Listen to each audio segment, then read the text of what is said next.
여러분 혹시 나무 한 그루에 어떤 영적인 힘이 있어서 우리 삶에 영향을 줄 수도 있다는 생각 해보신 적 있으세요?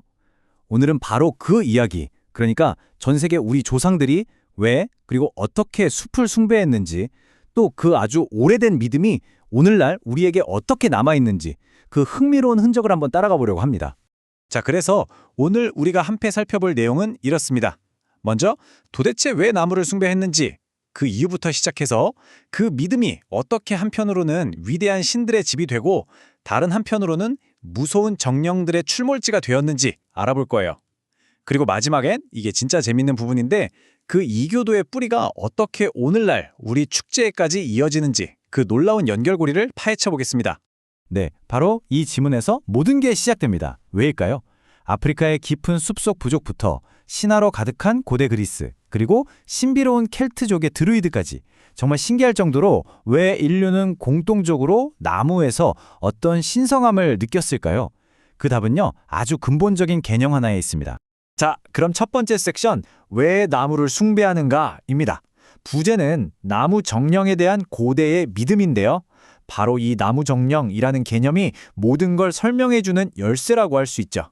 나무 정령이란 바로 이런 겁니다. 옛날 사람들은 나무를 그냥 식물로 보지 않았어요. 그게 핵심이에요. 나무는 영원히 깃든 집 혹은 영원 그 자체의 몸이라고 생각했던 거죠. 그러니까 우리처럼 살아서 느끼고 독립적으로 활동할 수 있는 어떤 영적인 존재라고 믿었던 겁니다. 이게 바로 왜 나무를 숭배했는가라는 질문에 대한 가장 근본적인 대답인 셈이죠. 근데 이게 정말 놀라운 게 뭐냐면요. 이 믿음이 그냥 어느 한 지역의 얘기가 아니라는 겁니다.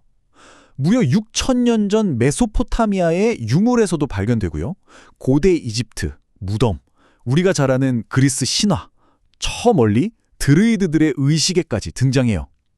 말 그대로 인류의 아주 보편적이고 오래된 신앙이었다는 거죠. 자, 그런데 이 나무 정령에 대한 믿음이요, 딱 두 가지 방향으로 갈라집니다. 한쪽은 우리를 지켜주는 자비로운 신으로 발전해요. 그래서 사람들이 존경하고 숭배하는 대상이 되죠. 반면에 다른 한쪽은 좀 으스스한데요. 인간에게 적대적이고 정체를 알 수 없는 악령이나 요정 같은 존재가 됩니다. 이건 당연히 두려움의 대상이었겠죠. 자, 그럼 먼저 긍정적인 쪽, 즉 나무가 신들의 집으로 여겨졌던 이야기부터 시작해볼까요? 신성함이 나무와 잎사귀에 깃들어 있다고 믿었던 시대의 이야기입니다. 이 문장이 당시 사람들의 생각을 정말 정확하게 보여줍니다. 신은 사람이 집에 사는 것처럼 나무에 산 게 아니라 영원히 육체에 깃드는 것처럼 거주했다. 이게 무슨 말이냐면요, 나무가 그냥 신이 사는 집 같은 게 아니라는 거예요. 나무 자체가 바로 신의 몸이라는 거죠. 우리 영혼이 이 몸 안에 있는 것처럼 신의 영혼이 나무 안에 있다고 믿었던 겁니다. 정말 엄청난 생각이죠? 그래서 재밌는 게 뭐냐면 신들마다 자기 전용 나무가 있었다는 겁니다. 보세요. 신들의 왕 제우스는 딱 어울리게 웅장한 오크나무, 태양의 신 아폴로는 월계수, 지혜의 여신 아테나는 올리브나무, 이런 식이죠. 그리스 로마 신화뿐만이 아니에요. 이집트의 오시리스는 아카시아, 인도의 브라흐마는 보리수, 이렇게 신과 나무가 거의 한 몽처럼 여겨졌던 겁니다. 그럼 이 나무 신들을 어떻게 숭배했을까요? 정말 다양했습니다. 나무에 진짜 사람처럼 옷을 입히거나 인간 모양으로 조각하기도 했고요. 나뭇가지에는 무기나 화환 같은 귀한 선물들을 주렁주렁 매달았어요. 또 그 신성한 나무의 잎으로 화환을 만들었으면 신의 보호를 받는다고 믿었죠. 그리고 정말 대단한 건 이 나무 주변은 일종의 성역이라서 도망자가 숨어들어도 절대 해칠 수 없는 안전지대였다는 겁니다. 일상에 얼마나 깊이 스며들어 있었는지 느껴지시죠? 자, 지금까지는 숭배의 대상인 신을 봤다면 이제부터는 동전의 뒷면을 볼 차례입니다. 바로 정령들의 출몰지, 고대의 숲속에 살던 훨씬 더 거칠고 예측 불가능한 존재들에 대한 이야기죠.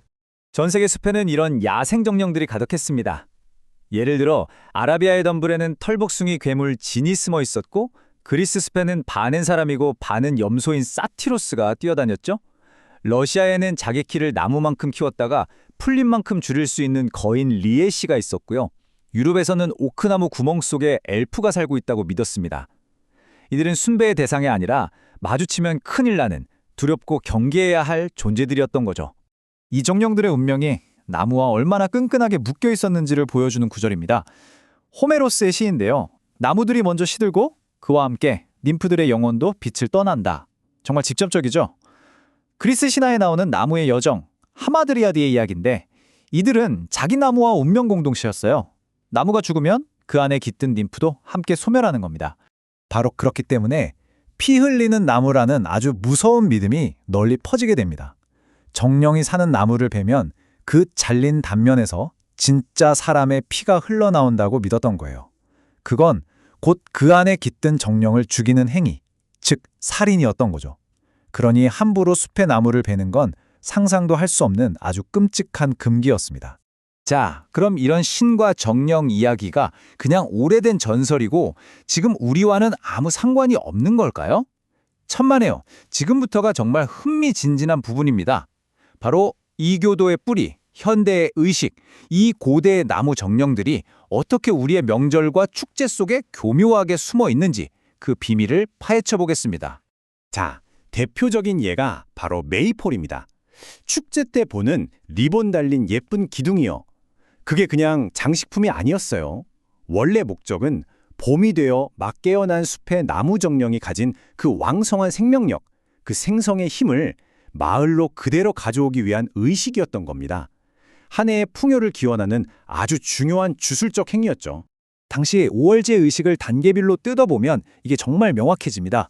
첫째, 다 같이 숲으로 가서 푸른 나뭇가시를 꺾어와요. 둘째, 마을 중심에 그 나무 정령을 상징하는 기둥을 세우죠. 이게 바로 메이폴의 원형입니다. 그리고 셋째, 5월의 여왕을 뽑는데요. 이 여왕이 바로 그 나무 영혼이 인간 세상에 잠시 내려온 살아있는 현신으로 여겨졌던 겁니다. 모든 단계가 고대 의식의 복사판이죠. 그리고 또 하나의 강력한 증거가 바로 크리스마스 트리입니다. 이 트리의 역사를 거슬러 올라가면요. 그 시작은 고대 드루이드까지 갑니다. 이들은 혹독한 겨울에도 푸르름을 잃지 않는 상록수를 보면서 영원한 생명의 상징으로 숭배했거든요. 이 전통이 1600년대 독일에 와서 장식을 하는 형태로 나타나기 시작했고 19세기를 거쳐 지금처럼 전 세계적인 문화가 된 겁니다. 그래서 지금 우리가 보는 크리스마스 트리는 사실 여러 문화가 섞인 일종의 하이브리드라고 할 수 있어요. 그 영향력을 따져보면요. 가장 큰 비중을 차지하는 건 역시 드루이드로부터 내려온 이교도적인 상록수 숭배입니다. 거의 절반 가까이 되죠? 그 다음으로 중세시대 교회 연극에서 쓰던 낙원의 나무라는 상징이 더해졌고 마지막으로 반짝이는 조명이나 장식 같은 현대적인 관습이 합쳐져서 지금의 모습이 된 거죠. 자, 오늘의 이야기의 핵심 다시 한번 정리해볼까요? 첫째, 우리 조상들은 나무를 영혼이 깃든 살아있는 존재로 봤다는 것. 둘째, 이 믿음이 한편으로는 위대한 신을, 다른 한편으로는 무서운 정령을 만들어냈다는 것. 그리고 마지막으로 가장 놀라운 점은 메이폴이나 크리스마스 트리의 형태로 그 고대 숭배의 흔적이 지금 우리 곁에 여전히 남아있다는 겁니다. 마지막으로 이 질문을 한번 던져보면서 마무리할까 합니다. 우리가 지금 무심코 즐기는 이 휴일의 풍습 속에 수천 년 전 숲을 떠돌던 고대의 영혼들이 여전히 깃들어 있다는 사실. 이건 과연 우리에게 무엇을 의미할까요? 어쩌면 우리는 생각보다 훨씬 더 깊고 오래된 방식으로 여전히 자연과 연결되어 있는지도 모르겠습니다.